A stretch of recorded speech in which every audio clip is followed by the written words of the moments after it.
much younger. So we're talking about identity today, and my beautiful niece called me, was it last week? I can't remember, and said, "Oh, Auntie, have you put your slides together?" And I was like, "No, I haven't." And she says, "Well, your topic's actually changed. You have to do the first one." I was like, "Oh, okay." Well, it's all right because I hadn't actually started. So I believe God plans everything, and He has a reason why He wants me to talk about this. So I'm really grateful. So we're going to be talking about perception. Perception, and it's all about, how you perceive yourselves. And I saw that picture of those, oh, it's gone. Go back to the first slide, yeah. Of these beautiful penguins. And it got me thinking, they're all penguins, and they all tend to, does anyone know what's a unique attribute of penguins? What they tend to do, generally? What, with their babies? No, just, not with the babies, with themselves. Jessie.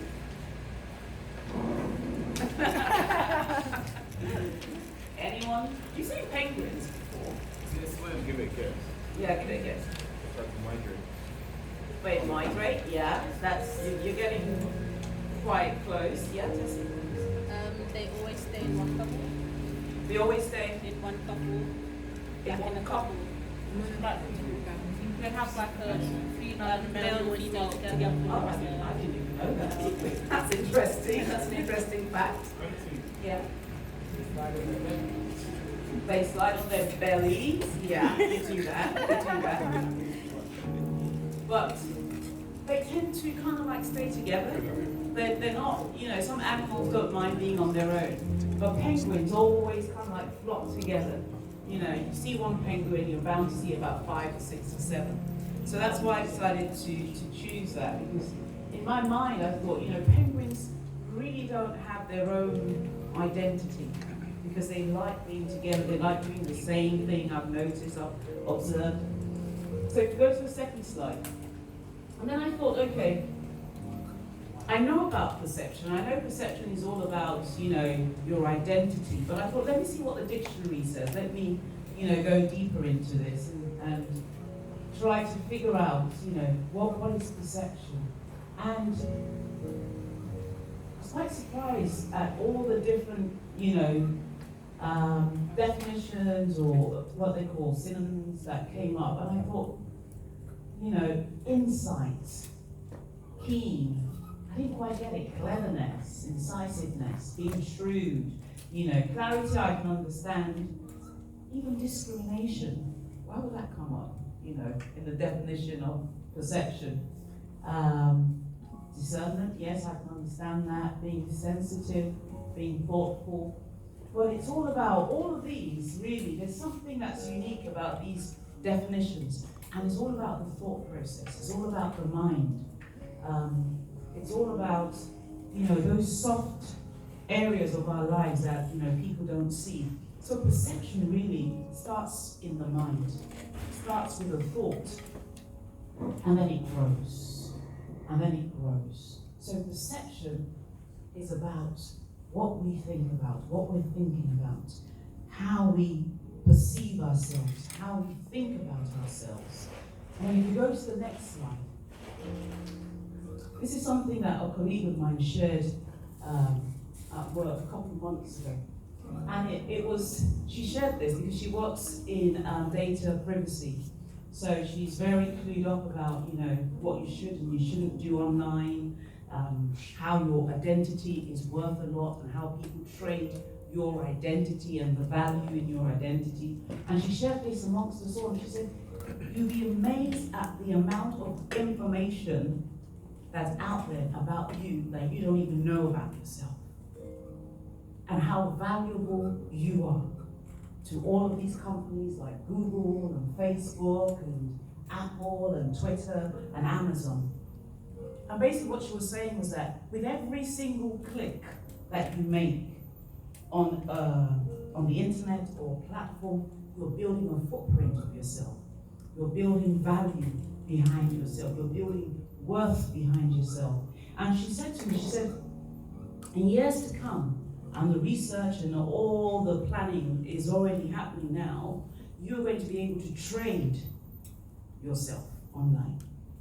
Rather than these companies, Facebook and Twitter, making money out of you, you're going to be able to gather your footprint, your identity, basically, and you're going to be able to go to a company and say, this is me, this is who I am, and I'm worth £1 million, or I'm worth £10,000, or I'm only worth £1.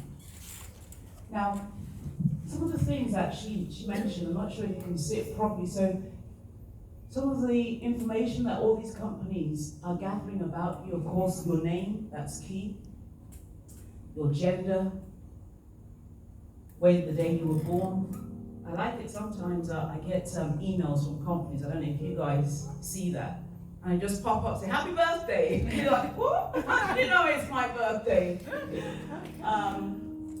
Your phone number, email address, where you live, your religious views as well, your race, your ethnicity, your education, how much money you're earning, and now there's facial recognition, there's voice activation, you know, all of these things that you're giving to people freely is your identity. That's who you are on the social media platform, and that's what's telling them who you are. So your identity is so valuable, and you need to protect it. You really need to protect your identity.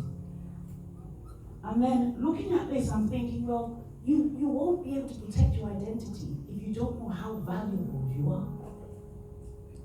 If you think you're just one in a billion or billions, then you just freely give out information to anyone who asks for it. If you don't know that you are a treasure, if you don't know that you are royalty, then you just give your information out anyway. And that's why the likes of Prince Harry and the royal family, they guard their identity. In fact, they pay people to protect their identity because they know that their identity is valuable and they don't want their identity traded by anyone online, which in essence is what we do. And that's because we don't know who we are. So Prince Harry knows who he is. And so he says, my identity, who I am, is not for you to pry into. It's not for the whole world to just dip in and out when they feel. I choose to share what I want about who I am. And I'm not giving the likes of these companies easy access to my identity. Let's go to the next slide, please. So I hope that's a lesson. I'll share this slide with you so you can see there's so much more. I couldn't copy all. You'd be surprised at the amount of information that's out there on your identity. Another thing that I've learned of late and I've shared with the children, I work in a department that looks at financial crime. And they use artificial intelligence and they're building models to understand, based on the information they have on your identity, your ability or the likelihood that you would commit crime in the future. You haven't committed it yet, but they're already building a pattern. So they're being proactive. It's called proactive surveillance. They're being proactive in understanding for this person, based on the people that they know, based on the people that they send money to, based on the people that they interact with, based on their circle of friends and family, how likely are they to commit a financial crime? And the computer picks together loads of information based on people who are similar to you. And they come up with a prediction. So let's say between a prediction of 1 to 10, if you happen to be borderline, they may not offer you certain products. If you are over and to the right, which means that you have a likelihood, they will not offer you any product. If you have someone within your circle as well who has committed a crime, or who has a high potential of committing a crime based on their identity, they will also not offer you. You haven't done anything, but they won't offer you a product as well. So this is the world that we're living in these days. And everything, or a lot of things, especially the financial services, is going to be predicted. And they're going to use computers to do this. And they get their information from Facebook, from Google, from the footprint that you leave behind. So it's very, very important that you understand that your identity is who you are. That is what's going to allow you to buy and sell in future. That is what is going to allow you to become who you are in future. So you have to be extremely careful about your identity and appreciate it. Now I saw this caption and I thought, this is so true, that we see the world not as it is, but as we are. You've heard about the phrase, a glass half full, half empty. So you see things not as it is, but as you are in your mind. And things are based on your perception, how you see things.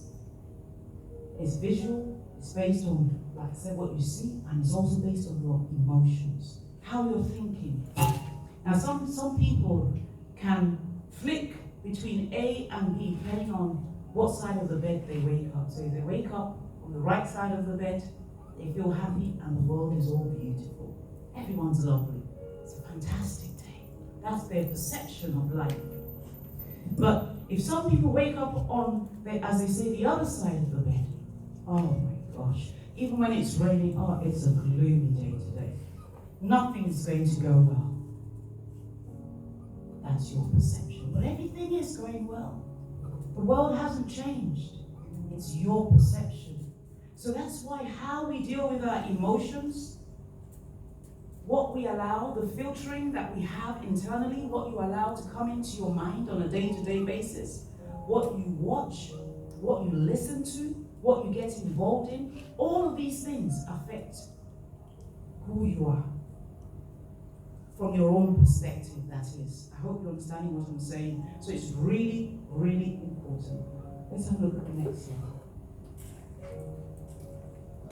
Okay, so we've said that most of the time, our identity comes from how we think, what we see, what's happening all around us.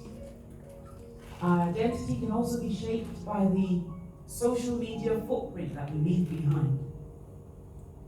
But there's one thing that's helped me understand who I am. Now, I can relate to you guys, because I've been young, and I'm still young. But I've been a teenager, I've been a young adult, I've had friends, I've wanted to do so many things that perhaps I ought not to be doing. I wanted to, just feel like I'm loved and accepted, in a crowd. But I realized that when I found Christ, it helped me to take back my identity from the hands of others. And that's what happens when we get lost in the world, when we want to fit in, when we don't know who we are. You give other people the right and the permission to tell you who you are, to define your identity. You give your friends permission. You give people that don't even know you permission. People that follow you on social media. People that may only meet you once and you never see them again. You're giving them permission to tell you who you are. And so the yardstick is always, always God. And why is that? ID. Why is God the yardstick in determining your identity?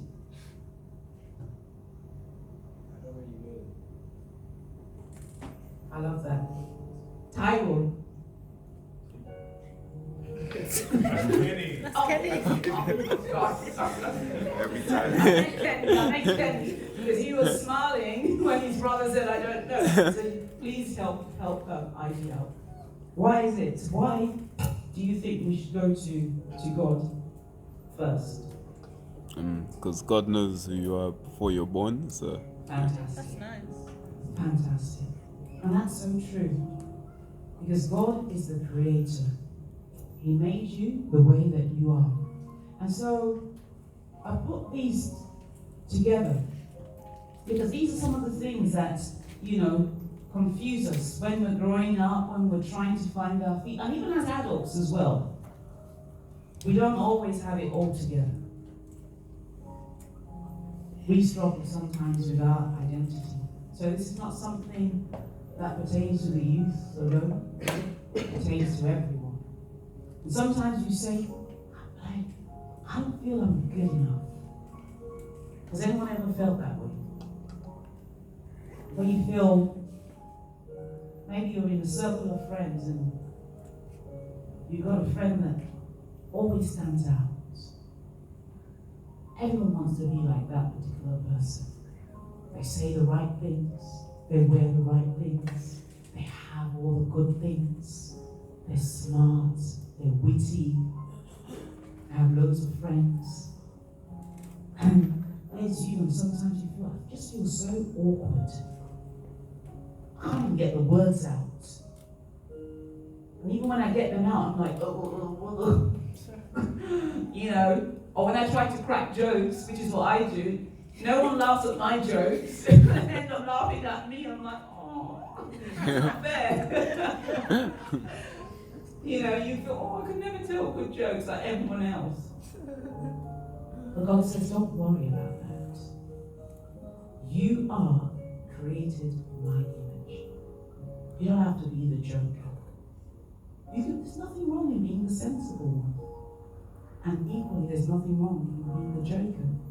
You make people laugh, you make people happy, that's a gift. So God says, you're created in my image. That's the starting point. That is your identity. So when you're looking for yourself and you kind of feel lost and you think, oh, who am I today?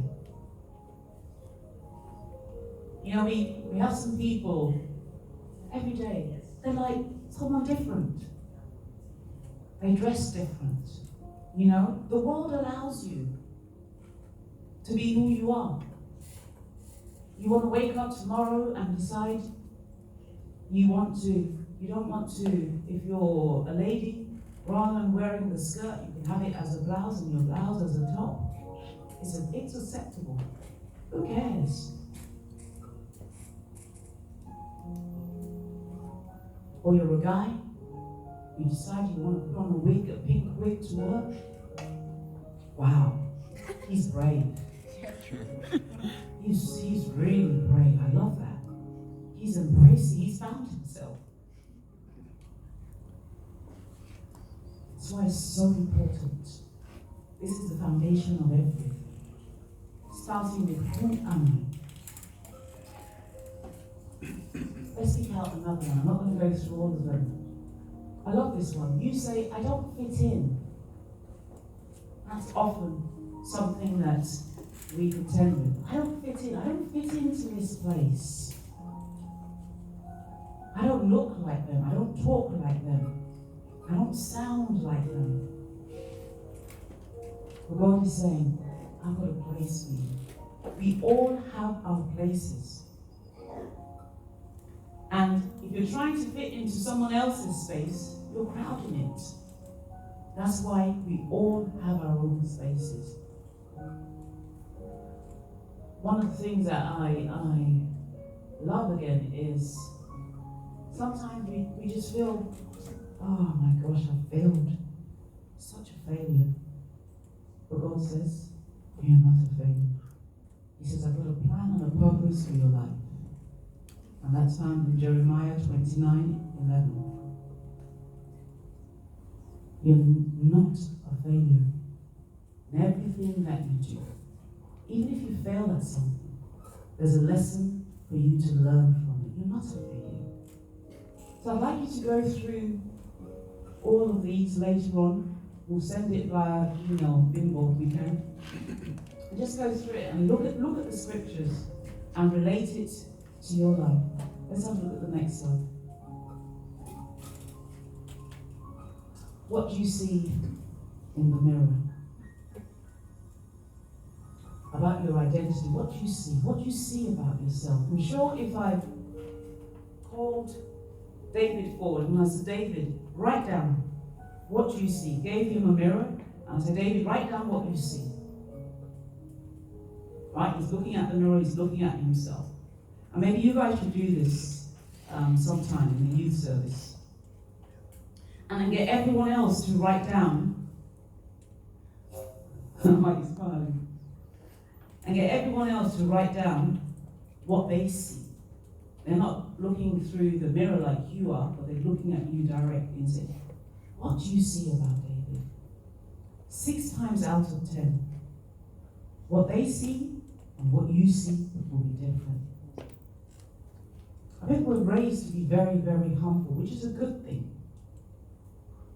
But in the eyes of God, He sees you as a treasure, like I said. And the scripture that Bimbo quoted earlier on, He sees you as royalty.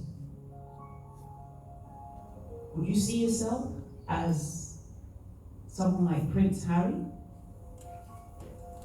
As important?